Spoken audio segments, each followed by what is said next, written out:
বিশ্বজিৎ ব্লগছলৈ আপোনালোকক স্বাগতম জনাইছোঁ। মই এতিয়া আছোঁহি আপোনাৰ গোপীনাথ বৰদলৈ আন্তঃৰাষ্ট্ৰীয় বিমানকোট গুৱাহাটী। আপোনালোকে হয়তো ভিডিঅ'টিৰ টাইটেল আৰু থাম্বনেইল দেখিয়ে অনুভৱ কৰিব পাৰিছে যে ভিডিঅ'টি কেনেধৰণৰ ৰোমাঞ্চকৰ হ'ব আৰু আমি ক'লৈ গৈ আছোঁ আৰু কি কাৰণত গৈ আছোঁ। সেয়েহে সম্পূৰ্ণ জানিবলৈ এই ভিডিঅ'টিৰ সমষ্টি চাবলৈ নাপাহৰিব।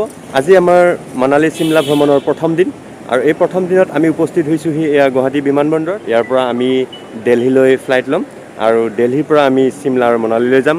আমি এই যাত্ৰাটো কেনেধৰণৰ আৰু ক'ত ক'ত যাম, কেনেধৰণেৰে যাম, এইসমূহ বিৱৰণ আপোনালোকক প্ৰতিটো খবৰে আপোনালোকক দিবলৈ যত্ন কৰিম। সেয়েহে এই ভিডিঅ'টি চাবলৈ নাপাহৰিব। যদি ভিডিঅ'টো চাই ভাল পায় তেনেহ'লে লাইক, কমেণ্ট, শ্বেয়াৰ কৰাৰ লগতে এনেধৰণৰ ভিডিঅ'সমূহ আগলৈ পাই যাবলৈ ছাবস্ক্ৰাইব কৰিবলৈ নাপাহৰিব। তেনেহ'লে আহক ভিডিঅ'টি আৰম্ভ কৰোঁ। আমাৰ চিমলা মানালী এই ভ্ৰমণৰ সংগী আছিলে মোৰ পত্নী পুত্ৰ, লগতে হানিমুন কাপল নৱদম্পতি অৰ্চনা, প্ৰীতি, বিক্ৰম আৰু ধ্ৰুৱ। আমি গুৱাহাটী বিমানবন্দৰত প্ৰৱেশ কৰাৰ লগে লগে তাত থকা স্বাস্থ্যকৰ্মী এগৰাকীয়ে আমাক থাৰ্মেল স্কেনাৰৰ জৰিয়তে আমাৰ টেম্পাৰেচাৰসমূহ পৰীক্ষা কৰাৰ পিছতহে ভিতৰলৈ প্ৰৱেশ কৰিবলৈ অনুমতি প্ৰদান কৰিছিল।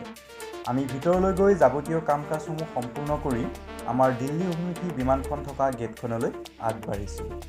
তাত গৈ আমি বিমানখনৰ পৰিচৰ্যাকাৰীসকলে দিয়া মাজৰ ছিটৰ বিপৰীতে এটাকৈ PPE কিট আৰু সকলো যাত্ৰীৰ বাবে প্ৰদান কৰা face shield, mask, hand sanitizer আদি সকলোৱে পৰিধান কৰি বিমানখনত প্ৰৱেশ কৰিবলৈ সাজু হৈছিল।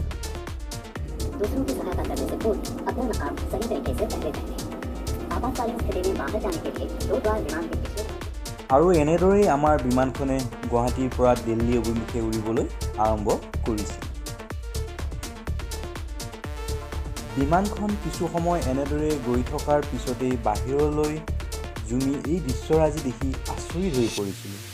শুকুলা ডাৱৰৰ ওপৰেৰে বৰফেৰে আবৃত হিমালয়ৰ এই পৰ্বত শৃংখলাবোৰ ইমান ওচৰৰ পৰা দেখি এক বুজাব নোৱাৰা অনুভূতি লাভ কৰিছিলোঁ। পিছলৈ মোবাইললৈ অহা এই মেছেজটোৰ পৰা জানিব পাৰিলোঁ যে আচলতে আমি নেপালৰ আকাশমাৰ্গেৰেহে উৰি গৈ আছোঁ আৰু যদি সেয়াই হয় তেনেহ'লে নিশ্চয় আমি দেখি আহি থকা এই পৰ্বত শৃংখলাবোৰৰ ভিতৰতেই কোনোবাখন হয়তো মাউণ্ট এভাৰেষ্ট বা কাঞ্চনজংঘা এনেধৰণৰ পৰ্বত শৃংখলা হ'ব পাৰে। সেয়া ভাবি সেই সময়ত মনটো আৰু ৰোমাঞ্চিত হৈ পৰিছিলোঁ। এনেদৰেই নয়নাভিৰাম দৃশ্যৰাজি চাই চাই গৈ অৱশেষত আমি দিল্লী বিমানবন্দৰত অৱতৰণ কৰিছিলোঁ।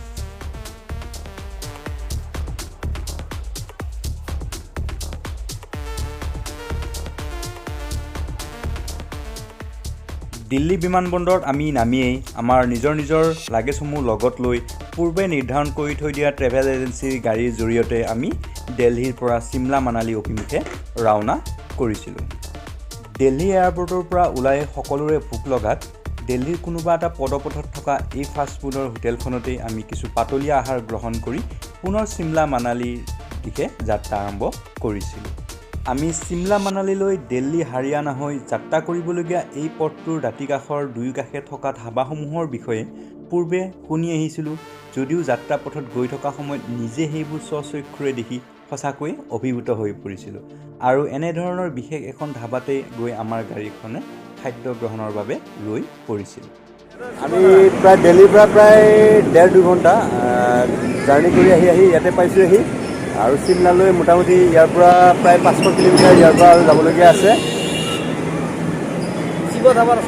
এতিয়া আমি আছোঁ হাৰিয়ানা। এয়া বঢ়িয়া সুন্দৰ পৰিৱেশ, একদম উত্তৰ লগত ফটোশ্বুট কৰি কেনে লাগিল? একদম মজা, একদম বেলেগ অভিজ্ঞতা। আহিলোঁ, খানাও খালোঁ আৰু উঠোঁ উঠিলোঁ। আমি হাৰিয়ানাত আছোঁ, হাৰিয়ানা কাছান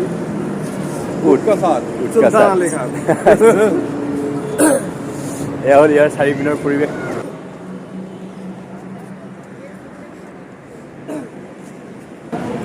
চেল্ফি উঠাত ব্যস্ত আমাৰ কাপোলবিলাক।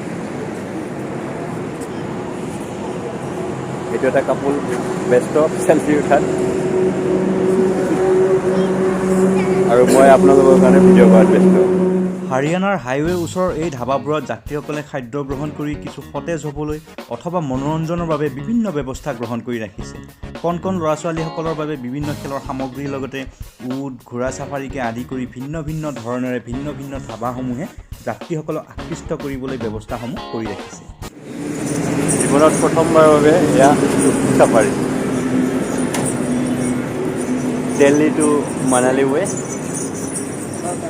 এই ধাবাত আমি সোমাই উৎসৱ পাৰি আনন্দ ল'লোঁ। আমি নিশাৰ আহাৰ গ্ৰহণ কৰি দিল্লী জম্মু এই ৰাষ্ট্ৰীয় ঘাইপথটোৰে পুনৰ আমি চিমলা মানালীলৈ বুলি নিশাটোৰ বাবে যাত্ৰা আৰম্ভ কৰিছিলোঁ। মোৰ পেছেঞ্জাৰ এয়া চব শুই আছে।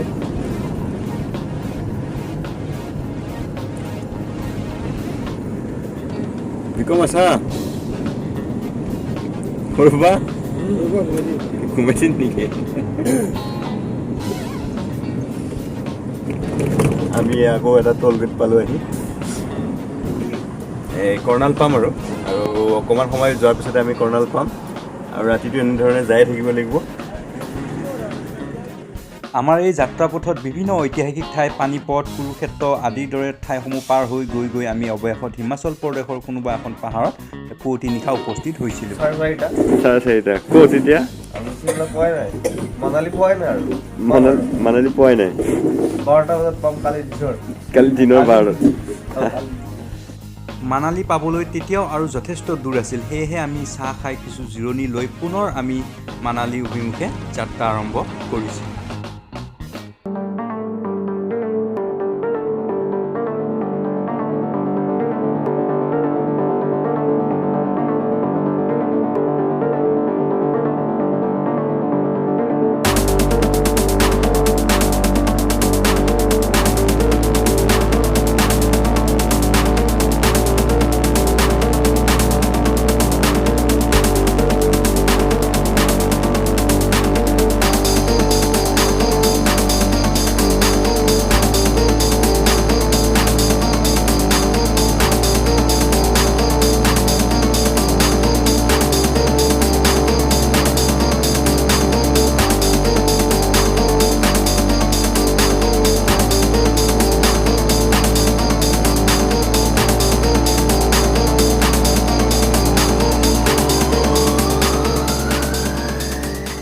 দীৰ্ঘ সময় ধৰি গাড়ীত বহি আহি থকা, পাহাৰীয়া একাবেকা পথেৰে অহা আৰু নিশাটো সকলোৰে টোপনি ক্ষতি হৈ এই সময়লৈকে সকলোবোৰ ভাগৰুৱা হৈ লেবেজান হৈ পৰিছিলে।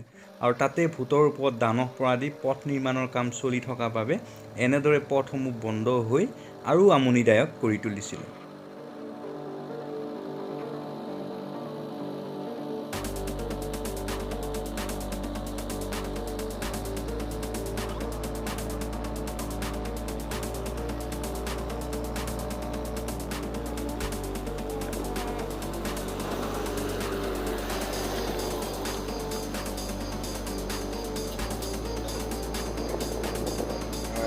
বেক চাইডত এয়া কাম চলি আছে। এতিয়া প্ৰায় 10:30। আমি কুল্লু পোৱাই নাই এতিয়ালৈকে। কুল্লু মানালী বহুত দূৰ আছে আৰু প্ৰায় আজি 1 বাজিব চাগে। আমি ৰেষ্ট লৈ পিছবেলালৈকে ইয়াৰ লোকেল চাইট চিন কৰাৰ কথা আছিলে, কিন্তু সেয়া কিছু অসুবিধা হ'ব পাৰে। তথাপি যাই চাওঁ। আৰু এই লাইন ইমান দীঘলীয়া লাইন, আমি বহুত সময় ৰখিলোঁ। তাৰপিছত অৱশেষত আমাৰ কিছু ভোকো লাগি আহিছিল, সেইকাৰণে আমি আকৌ ইয়ালৈকে উভতি আহি পৰঠা খাবলৈ আহিছোঁ। তাৰপিছত পৰঠা খাই লৈ চাওঁ কি হয় লাইনটো। তাৰপিছত আমি আকৌ আমাৰ যাত্ৰা আৰম্ভ কৰোঁ।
আমি যেতিয়া প্ৰায় 12মান বজাত আহি কুল্লু পাইছিলোঁ, তেতিয়াহে মনলৈ কিছু সকাহ নামি পৰিছিল, যিহেতু কুল্লুৰ পৰা মানালীলৈ আৰু বৰ বিশেষ বাট নাছিলে।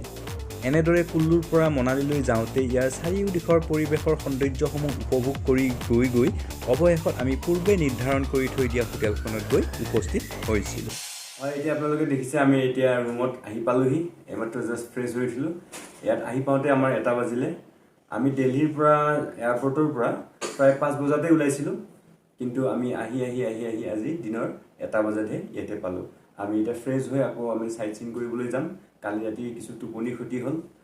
যিয়ে নহওক, মই আপোনালোকৰ সুবিধাৰ কাৰণে মোৰ কেইটামান অভিজ্ঞতা আপোনালোকৰ ওচৰত শ্বেয়াৰ কৰিব বিচাৰিছোঁ।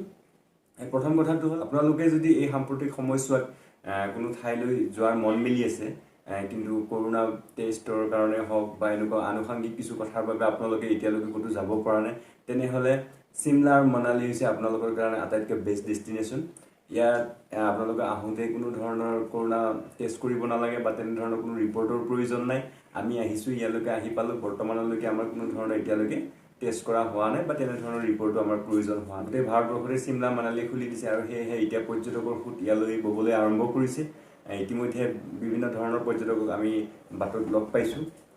আমি আহোঁতে আপোনালোকে কেনেদৰে আহিলোঁ আপোনালোকে হয়তো দেখিলেই।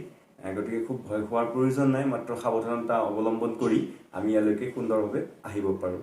আপোনালোকে ইয়ালৈ আহিবৰ বাবে বিভিন্ন ধৰণৰ পথ ব্যৱহাৰ কৰিব পাৰে। আপোনালোকে যদি ফ্লাইটত আহে, প্ৰায় 3,500 পৰা 5,000ৰ ভিতৰত সময় লৈ আপোনালোকে টিকেট পাই যাব, আৰু সেইমতে ৰেলতো তেনেকুৱা সেই অনুযায়ী আপোনালোকে টিকেট পাই যাব। আৰু দিল্লীৰ পৰা যদি আপোনালোকে মানালীলৈকে আহিব বিচাৰে, তেনেহ'লে আপোনালোকে দিল্লীৰ পৰা ভলভো বাছতো আহিব পাৰে, আৰু আমি যেনেদৰে আহিলোঁ তেনেদৰে কাৰ ৰেণ্ট কৰিও আপোনালোকে আহিব পাৰে। সেয়া আপোনালোকৰ ওপৰত ডিপেণ্ড কৰিব। যদি ছিংগল বা দুজন হয়, তেনেহ'লে মই ভাবোঁ ভলভো বাছত অহাই শ্ৰেষ্ঠ। আৰু যদি 5জন 6জন বা 7জন থাকে, তেনেহ'লে এনেধৰণৰ গাড়ী এখন আপোনালোকে ৰেণ্ট কৰি লৈ আহিলে কিছু ভাড়াটো আপোনালোকৰ কমি যায়। আমি আনিছিলোঁ এই গাড়ীখন 25,000 টকাত। আমাক দিল্লীৰ পৰা গোটেই চিমলা মানালী আদি ঘূৰাই পুনৰ দিল্লীত আমাক লৈ যোৱা 25,000 টকা। আমি 6জন আছোঁ, আমি প্ৰায় 7জনৰ ছিট। গতিকে আমি যদি 7জন অহা যায়, তেনেহ'লে প্ৰায় আপোনালোকৰ এজনৰ 3,500 টকাকৈ পৰিব। আপোনালোকে 3,500 টকাত 2 দিন মানালীত আৰু 2 দিন চিমলা থাকি কটাই যাব পাৰিব। যদি আপোনালোকে চিমলা বা মনালীলৈ আহিবলৈ এই সময়ত মন আছে, তেনেহ'লে আপোনালোকে সুন্দৰভাৱে ইয়ালৈকে আহিব পাৰে, কোনো ধৰণৰ অসুবিধাৰ সন্মুখীন নহয়। আৰু মোৰ ভ্ৰমণচোৱাত কেনেধৰণৰ কি অভিজ্ঞতা পাই যাম, সেইসমূহ মোৰ ভিডিঅ'সমূহ আপোনালোকৰ সুবিধাৰ কাৰণে শ্বেয়াৰ কৰি যাম। আশা কৰোঁ আপোনালোকে ভিডিঅ'সমূহ চাব, আৰু ভিডিঅ'সমূহ যদি চাই ভাল পায়, তেনেহ'লে লাইক, কমেণ্ট, শ্বেয়াৰ কৰাৰ লগতে এনেধৰণৰ ভিডিঅ' পিছলৈ পাই যাবলৈ ছাবস্ক্ৰাইব কৰিবলৈ নাপাহৰিব। তেনেহ'লে কাইলৈৰ দিনৰ ভ্ৰমণসূচীলৈ পুনৰ লগ পোৱাৰ প্ৰতিশ্ৰুতিৰে আজিলৈ এৰিছোঁ। ধন্যবাদ।